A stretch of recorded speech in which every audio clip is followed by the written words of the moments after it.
श्री गणेशाय नमः। राम राम, नारायण नारायण, जय श्री कृष्णा। आज जब भी हम किसी से आपस में मिलते हैं तो इन्हीं शब्दों के साथ मिलते हैं।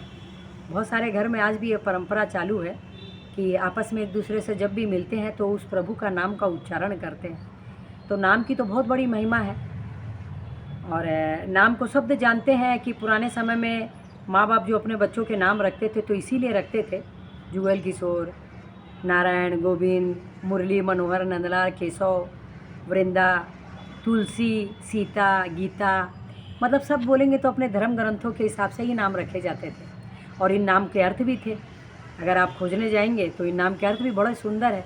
और इन नाम को बोलते ही अपने अंदर में भी एक बोलेंगे ना, अंदर से एक खुशी का संचार होने लगता था। लेकिन आज जब हम जहाँ पर हम बैठकर दिन भर ज्योतिष देखते हैं तो हमारे पर जब कोई बेबी बॉर्न होता है और उसका नाम रखने के लिए, क्योंकि आजकल देखेंगे तो ऐसे तो समाज में नाम को रखने के मामले में लेके देखेंगे तो माँ बाप बहुत ज़्यादा एकदम सतर्क हो गए हैं।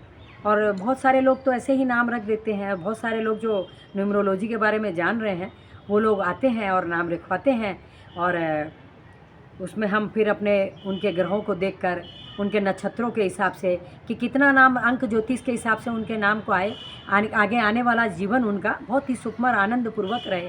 क्योंकि आपने कई लेख भी पढ़े होंगे कि उसने अपने नाम के आगे एक टी जोड़ दिया, बी जोड़ दिया, ये जोड़ दिया, वो जोड़ दिया, तो उसके जीवन में एक परिवर्तन आया है।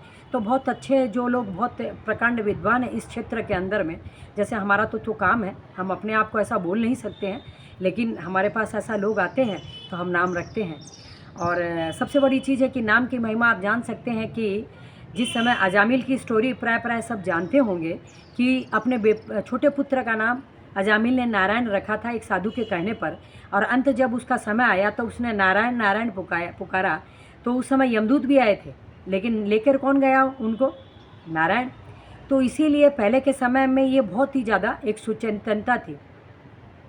और आज भी आप नाम रखने के प्रति आज देखेंगे तो एक मैश्वरी समाज के अंदर में एक लेख आया था अभी थोड़े से दिन पहले, उसको मैं रख रखी थी। उसमें इसमें लिखा हुआ भी कि साभार श्याम जी गीलड़ा नागौरिया मठ और हमारे जो मैश्वरी समाज के अंदर में विचार समूह है उसके अंदर में एक आया था और लेख, वो मैं आपको थोड़ा सा बता रही हूँ कि बिना अर्थ जाने करोगे कोई भी काम तो होगा नारायण नारायण स्थिति हो जाएगी।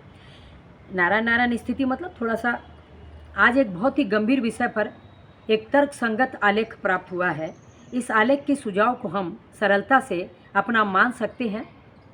तो अनुरोध है, आप सबसे अनुरोध है, आप खुद भी सुने, अपने बच्चों को भी सुनाएं। और जो लोग आप जब नया नाम कोई आपके घर में बच्चे होने वाले हैं उनका भी नाम आप उसी हिसाब से रखें, ताकि आने वाले समय में समाज का एक बहुत बड़ा वर्ग जो आज पथभ्रष्ट और दिग्भ्रमित हो गया है उससे आपको बचाया जा सके। तो यहाँ पर इन्होंने बताया है कि एक सज्जन ने अपने बच्चे से अपना परिचय कराया और नाम बताया अवीरा। बड़ा ही यूनिक नाम था। तो इसका अर्थ पूछने पर उन्होंने क्या बताया? बहादुर, ब्रेव, बहुत तरह के बोले कि कॉन्फिडेंशियल। तो दिमाग सुनकर चकरा गया, अरे बंधु ये नाम कैसे रखा आपने अवीरा, तो क्या है इसका अर्थ? तो उन्होंने बताया कि इसका नाम है जो, तो नाम का तो अर्थ बताया। तो हमने जब उसका नाम का अर्थ खोजा तो बताया कि जिस स्त्री के पुत्र और पति न हो, यानी कि पुत्र पति रहित स्त्री, और जो स्त्री स्वतंत्र हो उसका नाम है अवीरा। बेचारे सुने तो वो सामने वाले अपनी बच्ची का सा नाम के हम रख तो दिए कहीं पर भी, और बर्थ सर्टिफिकेट में, स्कूल में, सब जगह यही नाम हो गया है। बहुत ही ट्रेंड हो गया है कोई भी तरह के नाम रखने का। लड़की का नाम हो तो सियारा, मियारा, कियारा, नयारा, मायारा, जो इसमें लिखा हुआ वो मैं आपको बता रही हूँ, अलमायरा। और लड़के का नाम हो तो वियान, कियान, गियान, केयान, श्रेयांश। तो और गूगल बाबा से आप पूछेंगे तो उसमें से क्या होता आएगा? It means ray of light, it means God's favourite, it means ठिकाना फलाना ब्ला ब्ला ब्ला। देखिए इस यूनिक फैशन के अंदर में एक सज्जन से हमारी भेंट हुई जिन्होंने अपने गुड़िया का नाम रखा था श्लेष्मा। तो एक सदमे जैसी स्थिति वहाँ पर उत्पन्न हो गई कि जो लोग हिंदी के बहुत अच्छे जानकार हैं उन्हें अच्छी तरह से मालूम होगा श्लेष्मा मतलब क्या होता है, नाक का कचरा। लेकिन हमारे मुख की मुखाकृति देखकर वो बड़े ही एकदम बोले कि भाई क्या हो गया, आप एकदम ऐसा मुंह करके बैठ गए। तो बोले अरे आपने नाम तो रखा है, इसका अर्थ क्या है जानते हैं आप? बोला हाँ, जिस पर माँ की कृपा हो। श्लेष माँ, माँ सोच के समझ गए कि जिस पर माँ की कृपा हो। पीछे में माँ आया इसके लिए। तो उन्होंने पूछा कि भाई ऐसा क्या हो गया जो आप ऐसा मुंह आपका तुरंत ऐसा हो गया आपकी मुखाकृति? तो बोला भाई आपने तुरंत नाम बदलो। इसका मतलब जान रहे हो आप? इसका मतलब होता नाक का म्यूकस जो होना था उनका हालत वो तो हुआ जो हुआ। समाज का एक बहुत बड़ा वर्ग इस फैंसी दौर पर जो गुजर रहा है अपने कुल दीपकों के नामकरण हेतु अशास्त्रीय कुछ भी अशोभनीय कैसे भी लुंज पुंज व्यक्तित्व कर देने वाला ऐसा नाम कर देता है। पहले क्या था, परंपरागत रूप से जब अपने 16 संस्कार थे, जो अपना शुरू से जो पुंसवन संस्कार, सीमंतोनयन संस्कार, विवाह संस्कार, जो भी अपने पाणी ग्रहण संस्कार, जो भी जिसको बोलते हैं विवाह संस्कार, 16 संस्कार के अंदर में एक था आपका नामाकरण संस्कार, अन्नप्राशन संस्कार। तो जिसके अंदर में नामाकरण संस्कार के अंदर में दादा दादी बुआ या गुरुओं को नाम रखने का अधिकार दिया जाता था, और वहाँ पर कि उनके ऊपर ऐसे नाम रखते थे जहाँ पर मातृभाषा पर उन बच्चों की पकड़ भी हो, और बहुत ही सम्मान और कृति समाज में अपने यश कृति को बढ़ाए ऐसे नाम उन्होंने लिखा है।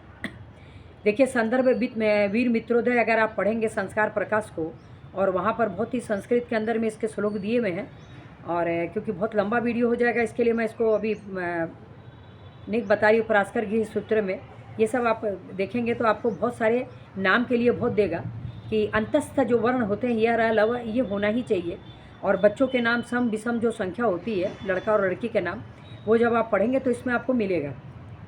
उसके विषय में हम और भी शॉर्ट वीडियो बनाकर आपको सुनाएंगे। धर्म सिंधु में 4 तरह के नाम बताए गए हैं, देव नाम, मास नाम, नक्षत्र नाम, व्यवहारिक नाम।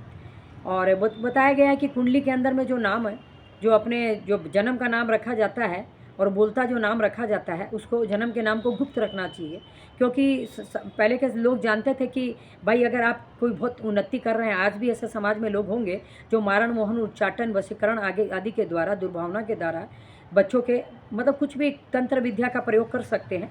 और क्योंकि हमारे पास तो ऐसे लोग आते हैं तो हमें मालूम भी चलता है, ठीक है।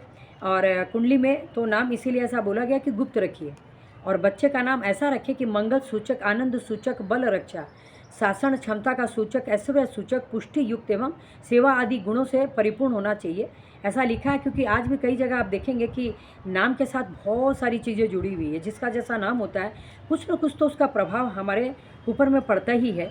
फिर ठीक है, बहुत सारी चीज़ों में आपको इसके अपवाद भी मिल सकते हैं कि अरे नाम तो ऐसा है लेकिन तुम क्या, तुम्हारा उसकी महिमा तुम समझ नहीं रहे हो। तो संयुक्त परिवार के अंदर में पहले जो नाम रखे जाते थे और बहुत ही उल्लासपूर्ण ढंग से और सकारात्मक ढंग से इसके नाम रखे जाते थे, और ईश्वर और प्रकृति के विभिन्न सुंदर भावों का समावेश और प्रतिनिधित्व करने वाला नाम रख के आप अपनी और जगत की भलाई करें, इति शुभम। तो आइए इसके साथ हम आपको बताएं कि आप नाम हमेशा रखिए। बहुत ही अच्छे जो ज्योतिष है, जिनकी इस पर पकड़ है, जो जानकार है, और बाकी जो लोग ऐसा सोचते हैं कि नहीं हमको अपने मन से ही नाम रखना है, तो वो आप हमारे वैदिक में जाए। हमारे कुछ ऐसे धर्म ग्रंथ हैं, रामायण है, बहुत सारे ऐसे अपने ग्रंथ हैं जिसमें बोलेंगे कितनी पुराण है, कितने हैं। तो उसके अंदर जैसे आप हरिवंश पुराण पढ़ेंगे तो उसमें तो आपको करोड़ों ही नाम मिल जाएंगे। क्योंकि जब मैं बच्चे किसी को प्रेगनेंसी के लिए बताती हूँ तब मैं उनको बताती हूँ कि भाई आप हरिवंश पुराण पढ़िए, तो उसमें आप नाम पढ़िए, आपको एक से एक नाम मिलेंगे और खोजिए। और इसी के साथ आज का वीडियो मैं यहाँ पर समाप्त कर रही हूँ। धन्यवाद।